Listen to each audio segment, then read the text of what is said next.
Good afternoon all and welcome to this GTR East Africa panel. We will be assessing the commodity trade finance sector's response to fraud risk. I've got a very esteemed and well-versed and very experienced panel with me today. My name is Zaan Meyer. I head up the Agricultural Commodities Division within Nedbank Corporate and Investment Banking. And if I may now hand over to the panelists to start introducing themselves so we can get an idea of what we will be discussing and basically the broad theme of this afternoon session. Wouter, can we maybe start with you? Yeah, thank you, Zaan, and a pleasure to join you on this panel. My name is Wouter Kool. I work for Rabobank, one of the larger banks active in financing food and agri businesses abroad. For Rabobank, I had the commodity finance team based in Nairobi, from where we cover the whole of Africa. So that's a bit on me. Thank you, Wouter. I go next. My name is Anish, and I work with ETG. We are into commodity trading space for agricultural soft commodities. My role is to look after treasury and corporate finance activities for the group, responsible for managing a book of more than $2 billion. Very honored to be part of this panel. Thank you. Good afternoon. Thank you, Zaan. My name is Devi Govender. I'm the CEO of Global Collateral Control, GCC. We are effectively collateral managers on various soft commodities, agricultural, that is, minerals and fuel. We operate throughout the African continent with 3 hubs, one in, I'm based out of Johannesburg, South Africa. We have a hub in Kenya and a hub in Nigeria. Very happy to be part of this panel. My name is Raj Chandani, Executive Director of Trade Finance Market. We provide technology solutions to de-risk commodity finance transactions, and we work with institutional investors to provide capital to the agri-commodity space in Africa. We have an office in Singapore and also an office in Lagos, Nigeria. Thanks, gentlemen, much appreciated. I think just to give a bit of background, so apart from the turmoil and panic and crisis that COVID introduced into the trade finance space, we were further surprised and I think taken aback by the likes of Hin Leong, Agri-Trade, Phoenix Commodities, this is just amongst others, that have shocked the trade finance world in the past 18 months. I think we've come to the conclusion that it was a massive and seemingly premeditated and systemic fraud that was basically perpetrated onto the trade finance arena. It wasn't only banks, it was DFIs and other financing institutions that were bitten by this fraud. And I think from that perspective, I would like to take the next 40 minutes or so to unpack the impact of these frauds. And it was on a global scale. And as we all know, we're talking literally billions of dollars that has gone amiss. In some cases, it appeared that financing had been obtained for cargo that traders did not actually own, or even that did not exist in the first place. So fraud was not restricted to the issuance of letters of credit only. It was also inventory finance, factoring programs, receivables finance that were also exploited. So I think from that perspective, Wouter, if I can turn to you, just in terms of the fact that we've got large trade finance banks historically that have decided to exit the space as a result of this fraud. I can mention ABN AMRO, Societe Generale, that decided that this is not for them. The risk profile doesn't make sense in terms of their mandate. And I think from that perspective, maybe your take on where the banks, where trade finance banks specifically find themselves now after these frauds. I mean, is there a gap in liquidity in the sector after the exit? What is your view and your experience? Yeah, thank you, Zaan. Yeah, I think that last year's issues have unearthed a real problem for banks active in commodity finance, which I would almost call existential. And we have indeed seen a couple of banks, for their own reasons, decide we cannot continue this business. And I think that's really at the core of what comes out of these issues is, can we sustainably finance commodity chains or can we not? Whereby a couple of banks have decided that we cannot do this every couple of years, and especially the last couple of years, we run into huge losses which we cannot cover with the normal regular profitability in that specific area of business. I think indeed all the banks were taken aback about the extent and also the sophistication of this fraud. And I think that has impacted liquidity. I think maybe Anish from ETG can comment on that as well if he sees that more on the client side. But I think that it has resulted in banks looking more closely at what kind of structures they can finance, so seeking more secured business. Indeed, some banks just leaving, other banks maybe financing at lower levels. I think a long story short, the onus is on the industry, including the banks, to prove that we can have a healthy business, which in the end will help maintain liquidity and financing in the supply chains. So long story short is, yes, we have come to a pivotal moment to find a way that we as an industry have to find a way how we can better finance and safer finance this area. So Wouter, I think you called it on Anish, and maybe Anish, if you want to come in here and talk about that liquidity gap. You as obviously predominantly an African trader, but obviously active globally. Have ETG seen a pullback from banks as a result of this? Yes, and I think the entire industry in the commodity trading space has felt that kind of flight of banks which has happened. And I think it is a combination of multiple factors. On one side, where banks have lost money because some of the clients have forged the documents or they have willfully defaulted in the market. But at the same time, it also triggers a sort of a panic situation where the existing banks who have not even lost money, but they feel that when large banks can lose money, after having so much of tight control, even the mid-size and small banks are also vulnerable to these kind of frauds. This has created a ripple effect in the market, which really caused the banks to either reduce their exposure or in some cases, banks decided to completely shut down their shops. As a corporate, we have definitely seen that kind of pressure coming in from the financial institutions. But I think at the end of the day, it is also a relationship which you play with the bank, and you know that what is the credibility you carry with the institutions. This whole wave have separated men from the boys, and the people who have maintained a very healthy track record and a very transparent reporting with the banks have been able to sustain their funding.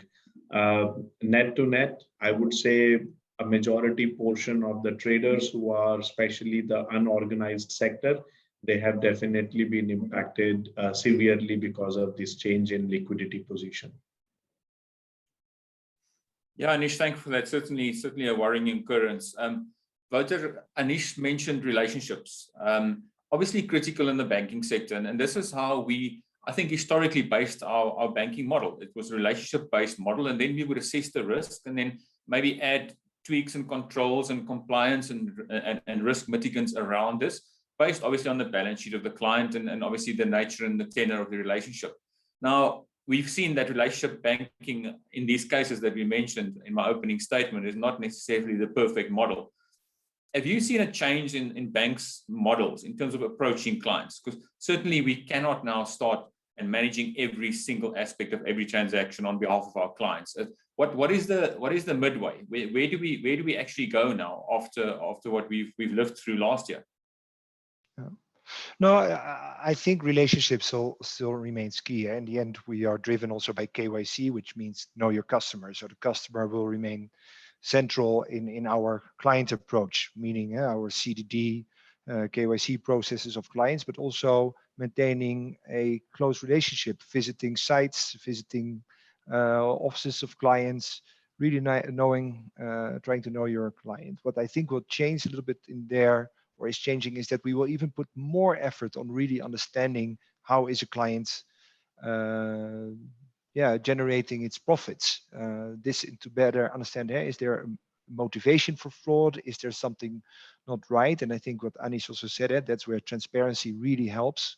So I think that will even get more attention. So I don't see that big change yet on the relationship part. What I do think will be getting more attention, and you rightfully say you cannot do it for every transaction, but I think that I would double it a little bit, know your flows, that you better understand what kind of flows your client is active in, and through various tools try to determine that these are genuine flows. And these can be more frequent IMB checks. This can be more using colleagues of collateral management agency companies, that you do more stock inspections, more verification of counterparts that are presented as receivables, maybe asking them or calling them to acknowledge that indeed they have a contract with your clients. I think the KYC will remain there, but we will focus more also on understanding and establishing the genuineness of the flows that we finance.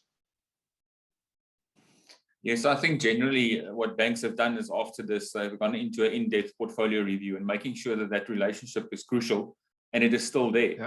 And I know that certain banks exited relationships where they felt that they were too far from the client. Wouter, you mentioned travel and you mentioned site visits. Now, obviously, we're sitting in a COVID pandemic issue where travel is severely restricted. You yourself, I know, has been stuck in Europe for quite some time and couldn't get to Nairobi. Specifically in terms of the banks not being able to do that, not being able to go to a site, not being able to kick the tire, so to speak. What is the alternative? What do we do? Yeah, well, I think that on one hand, the whole COVID crisis has proved that you can do certain things over distance. So I think that with certain clients, I've managed to stay close through a lot of MS Teams or Zoom calls.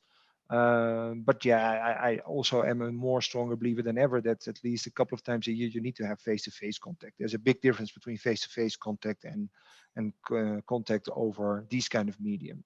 Where I think the ability or the disability to travel is affecting us is mainly on new clients that we want to board and start operating with them. It's difficult to visit the premises, and we of course have requirements to visit the premises before we start financing. So that is a challenge. I think also if you look further down the pipeline or up the pipeline, I think real origination efforts are also difficult at this stage. You need to see the client face to face. I can also imagine that the client wants to see us bankers also face to face. So I think a bit in the origination effort, we are definitely being hampered at the moment. So what are we thinking of is, can we, for clients that we were already planning to book out new facilities or new disbursements in new locations, maybe rely on third parties or on partner banks who are in that country, and maybe they can then visit for us that site, but that will require a level of trust between us as an institution and either that maybe a collateral management agency can take up that role before getting the role of collateral management manager. Maybe certain partner banks can do that, but it will require a matter of trust. Anisha, I want to get to you and just tie in with what Wouter said about that communication with the banks and obviously making sure that the banks are comfortable in terms of their stock position, their receivables position. What has ETG done to actually strengthen that relationship? Or is it something that you feel was strong enough and you just maintain your status quo? And maybe just adding on to that, did you see banks asking for tighter controls, maybe even more frequent independent checks on stock, not necessarily only to ETG, but in the industry as a whole? Yes, thanks, Anne. I think this is a very good question because it touches upon two very pertinent aspects. One is transparency and communication attached in that transparency. And second is structures that banks can offer and they are comfortable monitoring it. So I remember one of my wiser bank colleagues, he said that trust is good, but visibility and structuring is better. So that definitely means that banks would like to see structures that they can easily monitor.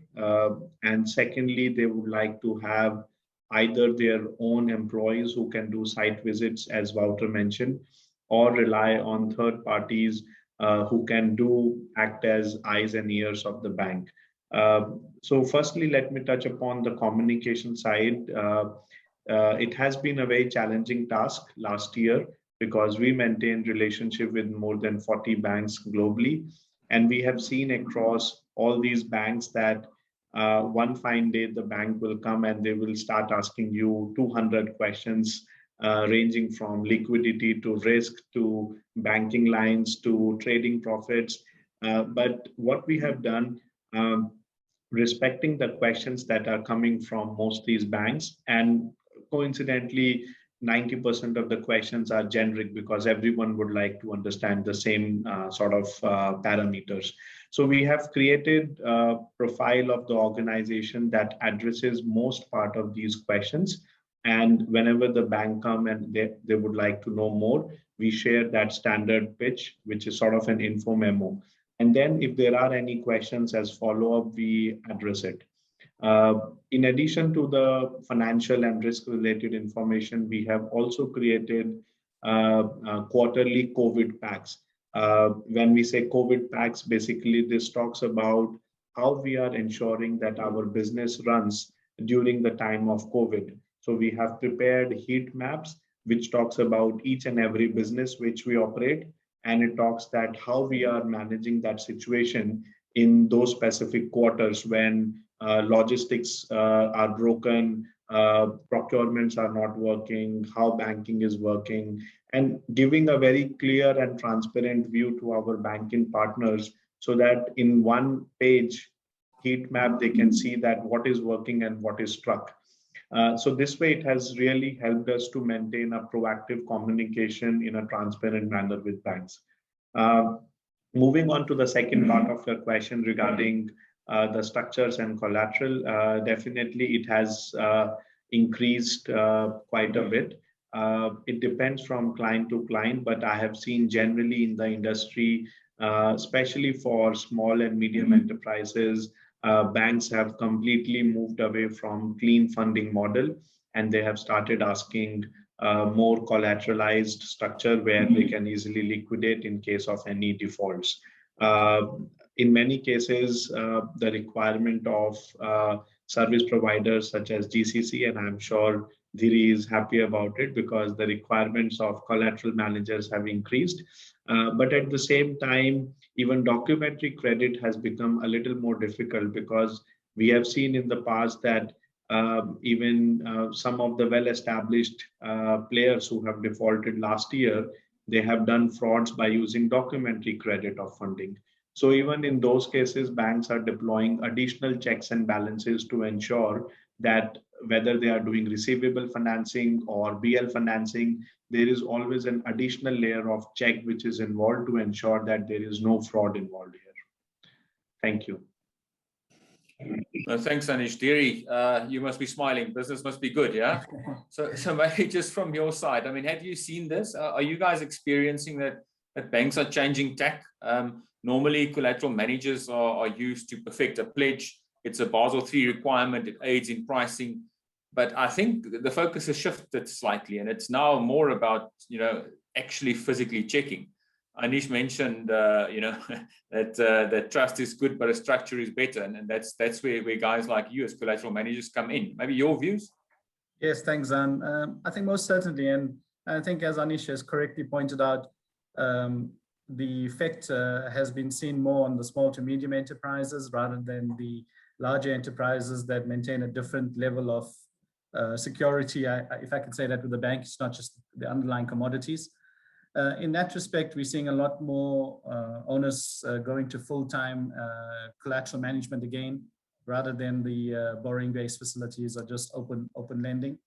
On the one hand, on the second hand, we're seeing in terms of documents, we've got requests from banks now to handle certain documents on their behalf, rather than passing it on to the trader.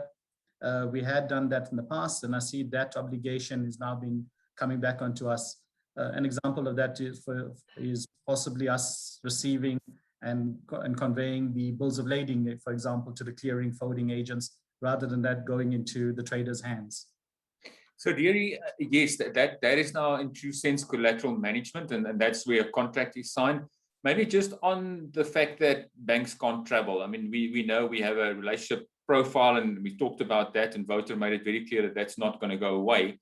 But from a physical check of stocks and warehouses and security, I mean, have you found that you get ad hoc requests to go and surprise visit a warehouse, maybe because of the fact that banks can't travel and our inability to get to our clients? Yes, I think it's twofold. One is that inability, and the second is post everything that has transpired in the last year, that demonstration of third-party control and of course the verification of the existence of the physical stock is paramount. So yes, we have been inundated with calls in that respect as well. And I want to get to technology because clearly there's nothing as good as a personal visit. But in terms of the rollout of remote sensing and these type of things, is this something that's become more prevalent? Because we hear about these things and some of it just sounds simply, too good to be true. What is your view on this? Yeah, thanks. I think in that respect, for a number of years, we focused on certain degrees of technology where we looked at having electronic warehouse receipts, that is transmitted to the bank, going paperless. And with everything that's transpired in the last year, with the lack of travel and things, even for ourselves, our internal auditors based here in Johannesburg that cannot travel to remote locations, we had to look at other ways to ensure that stock physically existed. So one of the things we've developed in the last year is something called GCC Surveyor Tech, which is an app that we're currently using in-house, but it's going to be accessible to all our clientele. That is where they log onto our app and they have real-time visual of the site. So like that, my inspector is walking around with a mobile phone. Once he's contacted, all he has to do is his camera switches on and he's able to show the physical stock, the height, the width, the length, the top of the stock to make sure that it's not swimming pool effect, etc. So that as a banker sitting anywhere in the world, at any point in time, if he wants to see, look at the stack card, look at the physical stock, he's able to do that. That's excellent. That's good to hear. And it's certainly reassuring from a bank's perspective. I want to go over to Raj now and maybe just, we spoke about tech and maybe this is the other spectrum of technology, Raj, in terms of what you guys are doing. We spoke about bills of lading that were presented, sometimes not 2, not 3, sometimes even more than 5 times to various different banks in the last 18 months. You are more focused on warehouse receipts, but it's the same type of technology, yes? It's a blockchain-based application. Yeah, so but basically what we do as a trade finance market is we provide technology which we've built in-house to enable liquidity to be provided to agri-commodity transactions. So one of the applications that we've built actually tracks warehouse receipts and denotes whether the warehouse receipt has been funded multiple times. And obviously, this is a very common point of fraud that can take place. And we saw this happen on quite a large scale in Qingdao a few years ago. So we basically have built a technology stack that enables us to provide alternative capital into agri-commodities finance. And I think one of the key differences areas where we differ from banks is that we don't actually look at things on a relationship basis. We use technology to focus on the transaction itself. So obviously we do the KYC AML, which we're required to as a fintech. But as soon as the goods, for example, come into the warehouse, we have an application called CMA Manager, which actually enables us to track the movements of goods in real time. We then track the invoices, we track the warehouse receipts, and that can be extended to a number of different documents that we would need in order to move forward. And in this way, we're able to provide liquidity to the SMEs and the middle market, which the banks may not be able to reach, especially given recent events. Raj, so on bills of lading then, I think you need a wider network, is that not right? Because a warehouse receipt have a client, a bank, a collateral manager, and then yourselves. On the bills of lading, in terms of double presentation, it's not as easy, is it? It's a bit of a different kettle of fish. That's exactly right, because in order for bills of lading to actually work, you need adoption from every single party in the transaction. So these are basically the shipping companies, the ports, logistics providers, and it needs to work globally, especially if you're going from one country to another. And the difficulty here is that you have a number of different standards being incubated, if you like, into the space. and there's one set common standard that works globally. So I give you an example. When somebody's trying to clear something on a Friday evening in a port in Africa, and they just want to get it out before the demurrage kicks in, and you have different forms of EBLs kicking around, nobody's sure which one to use, what the process is, the default is always going to go back to the paper-based method. So unless there's a global standard, the EBL is still very far away from becoming reality. Yeah, and that is a cemented way of using bills of ladings for decades, I guess. It's going to be very hard to steer away from that. And I think the solution is not close. I think we're going to be very, very close to the issue to make sure that this doesn't happen again. And I guess, yeah, it's difficult to have then technology if your customer base is still stuck to a paper-based trade, I reckon. Anish, do you have a view on this? Just in terms of bills of lading, you mentioned that there's an extra level of control that is now implemented, just in terms of the use of tech to maybe assist banks and trade financiers alike. Yeah, Suzanne, I think here I have to agree with Raj that even though technology is increasing rapidly, but still the age-old method of relying on physical documentation is still quite strong. I have seen multiple companies and banks rolling out blockchain technology-based platforms, but the adoption of these platforms across all users, including customs, port authorities, logistics, transport, it is not that great where you can really conduct all the transactions by using an online platform. Unfortunately, I foresee that next couple of years, we are still going to remain a paper-based trade. Very interesting view there from ETG. We are running out of time, gentlemen, but I would like to take the next 5 minutes or so to just hear final views. Just in terms of where we are, we're simply not we're not close to a solution that is fit for all. Maybe on the screen from my left to right, Deary, can I maybe start with you? Just in terms of a final closing remark on this issue that has befallen trade financiers. Yeah, I think from my sense, or my sentiment would be that you know, it's a very unfortunate incident, and like Wouter mentioned, it's every couple of years that we're seeing this, and seemingly trying to do things differently, but ending up with the same.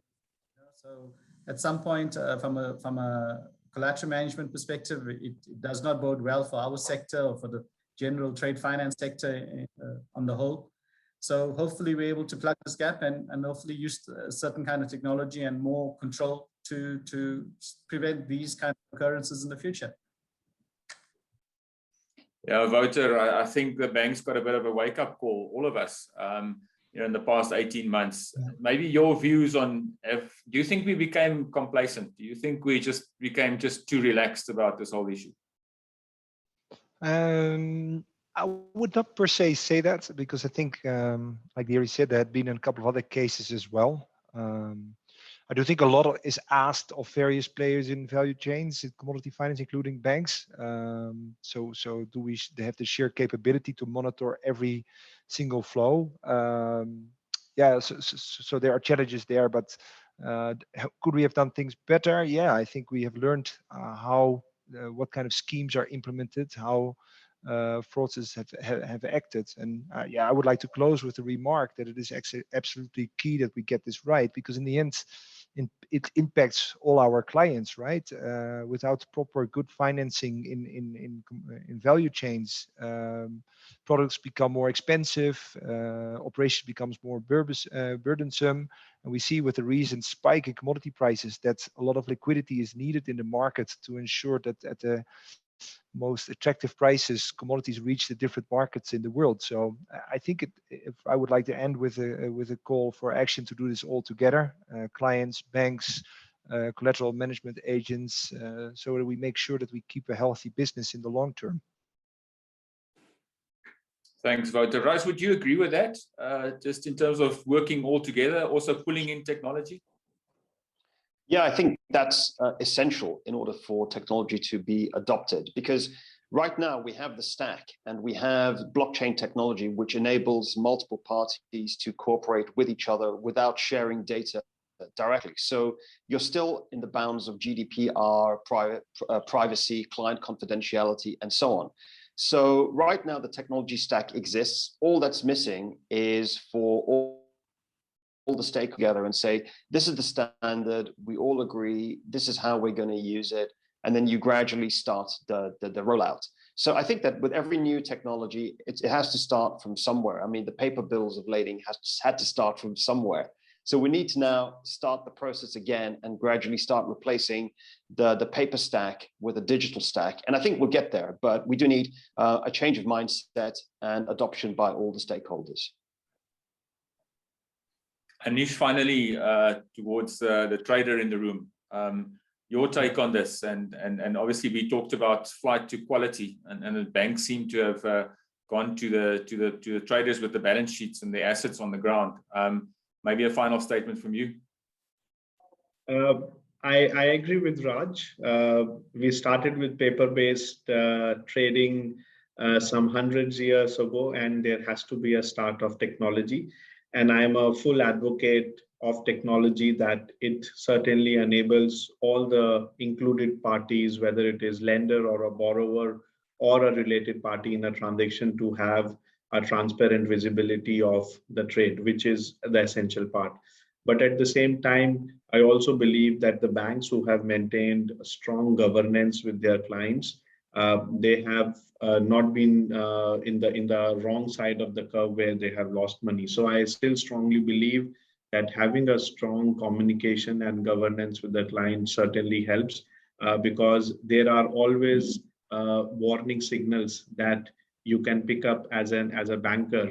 And you see that if a client is in stress, they will end up making certain moves, which gives you early indication on warning that this client is susceptible to doing something wrong. So it's a combination of the experience that bankers carry with them for over years and decades, but enabling it with technology certainly helps to make wiser decisions. Thank you. Thanks, Anish. Gentlemen, I want to thank you all for a most entertaining and engaging panel, and maybe hopefully also educational in terms of the tips that were shared here. It looks like relationship banking is not going to disappear, but it looks like structures that overlays this in certain circumstances are definitely going to be required going forward. In terms of using of external parties, I think not only to assess quantity and quality of stock, but also to mitigate the risk that now lies in the fact that bankers can't travel. And I don't foresee this changing in the short term. But hopefully you found this panel of interest, and we certainly are available for questions via email. Our contact details is on the site. And from there on, I would like to wish you a good day. And thanks for joining us. Thank you, gentlemen.